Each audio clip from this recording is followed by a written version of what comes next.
ಕನ್ನಡದ ಹಿರಿಯ ಸಾಹಿತಿ ಕಾದಂಬರಿಕಾರ ಎಸ್.ಎಲ್. ಭೈರಪ್ಪ ನಿಧನರಾಗಿದ್ದಾರೆ. ಭೈರಪ್ಪ ನಿಧನಕ್ಕೆ ಸಾಹಿತಿಗಳು, ಗಣ್ಯರು ಸೇರಿದಂತೆ ಇಡೀ ರಾಜ್ಯ ಕಂಬನಿ ಮಿಡಿದಿದೆ. ಸರಸ್ವತಿ ಸಮ್ಮಾನ್ ಪ್ರಶಸ್ತಿ ಪುರಸ್ಕೃತ ಭೈರಪ್ಪ ನಿಧನಕ್ಕೆ ಪ್ರಧಾನಿ ಮೋದಿ ಕನ್ನಡದಲ್ಲೇ ಟ್ವೀಟ್ ಮಾಡಿ ಸಂತಾಪ ಸೂಚಿಸಿದ್ದಾರೆ. ಮಹೋನ್ನತಿ ಧೀಮಂತ ಲೇಖಕನನ್ನ ನಾವು ಕಳೆದುಕೊಂಡಿದ್ದೇವೆ. ಭಾರತದ ಆತ್ಮವನ್ನ ಆಳವಾಗಿ ಅಧ್ಯಯನ ಮಾಡಿದ್ದವರಾಗಿದ್ದಾರೆ. ಭೈರಪ್ಪ ವೈಚಾರಿಕ ಕೃತಿಗಳನ್ನ ಕನ್ನಡ ಸಾಹಿತ್ಯವನ್ನ ಶ್ರೀಮಂತಗೊಳಿಸಿದ್ರು. ಇತಿಹಾಸ ಮತ್ತು ಸಂಸ್ಕೃತಿಯ ಬಗ್ಗೆ ಭೈರಪ್ಪನವರ ಅಚಲ ಉತ್ಸಾಹವನ್ನ ಪ್ರೇರೇಪಿಸುತ್ತೆ ಅಂತ ಟ್ವೀಟ್ನಲ್ಲಿ ಪೋಸ್ಟ್ ಮಾಡಿದ್ದಾರೆ. ಇನ್ನು ಸಿಎಂ ಸಿದ್ದರಾಮಯ್ಯನವರು ಕೂಡ ಎಸ್.ಎಲ್. ಭೈರಪ್ಪನವರಿಗೆ ಸಂತಾಪ ಸೂಚಿಸಿದ್ದಾರೆ.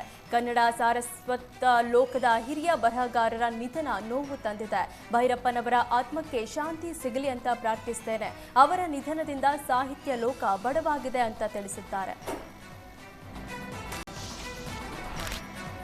ರಸ್ತೆ ಗುಂಡಿ ವಿರುದ್ಧ ರಾಮನಗರದಲ್ಲೂ ಬಿಜೆಪಿ ಪ್ರತಿಭಟನೆ ನಡೆಸಿದೆ. ರಾಮನಗರದ ಐಜೂರು ವೃತ್ತದಲ್ಲಿ ಜಮಾವಣೆಗೊಂಡ ಬಿಜೆಪಿ ಕಾರ್ಯಕರ್ತರು ರಸ್ತೆ ಗುಂಡಿ ಮುಚ್ಚಿದ ಸರ್ಕಾರದ ವಿರುದ್ಧ ಆಕ್ರೋಶ ಹೊರಹಾಕಿದ್ರು.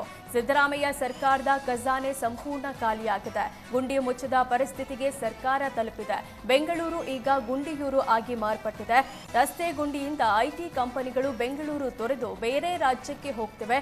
ಇಷ್ಟೆಲ್ಲ ಅವಾಂತರ ನಡೀತಿದ್ರು ಡಿಸಿಎಂ ಡಿಕೆಶಿ ಬೇಜವಾಬ್ದಾರಿ ಹೇಳಿಕೆ ನೀಡುತ್ತಿದ್ದಾರೆ ಅಂತ ಬಿಜೆಪಿ ಕಾರ್ಯಕರ್ತರು ಆಕ್ರೋಶ ಹೊರಹಾಕಿದ್ರು. ಬೆಂಗಳೂರಿನ ರಸ್ತೆ ಗುಂಡಿಗಳನ್ನು ಮುಚ್ಚಿ ಮರ್ಯಾದೆ ಉಳಿಸಿಕೊಳ್ಳಿ, ಇಲ್ಲದಿದ್ದರೆ ಉಗ್ರ ಹೋರಾಟ ನಡೆಸೋದಾಗಿ ಸರ್ಕಾರಕ್ಕೆ ಬಿಜೆಪಿ ಕಾರ್ಯಕರ್ತರು ಎಚ್ಚರಿಕೆ ಕೊಟ್ಟರು.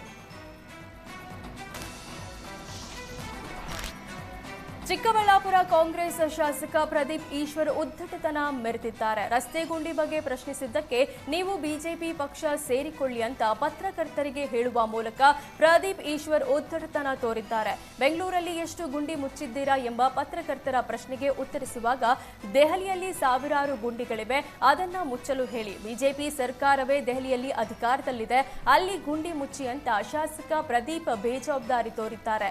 ದೆಹಲಿಯಲ್ಲಿ ಬಿಡಿ, ಬೆಂಗಳೂರಲ್ಲಿ ಎಷ್ಟು ಮುಚ್ಚಿದ್ದೀರಾ ಅಂತ ಪತ್ರಕರ್ತರು ಮರು ಪ್ರಶ್ನೆ ಮಾಡಿದಾಗ ನೀವು ಬಿಜೆಪಿ ಸೇರಿಕೊಂಡ್ರೆ ಒಳ್ಳೆಯದು ಅಂತ ಉದ್ದಟತನದ ಮಾತುಗಳಾಡಿದ್ದಾರೆ. ಪ್ರದೀಪ್ ಈಶ್ವರ್ ನಡೆ ವಿರುದ್ಧ ಸಾರ್ವಜನಿಕ ವಲಯದಲ್ಲಿ ಭಾರೀ ಆಕ್ರೋಶ ವ್ಯಕ್ತವಾಗಿದೆ.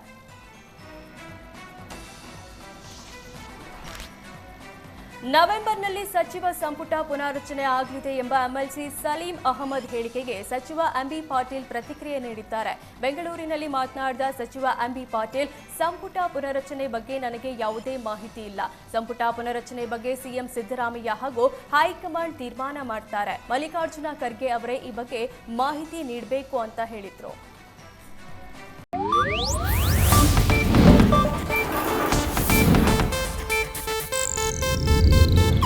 ಇದು ಏಷ್ಯಾನೆಟ್ ನ್ಯೂಸ್ ನೆಟ್ವರ್ಕ್ ಪ್ರಸ್ತುತಿ.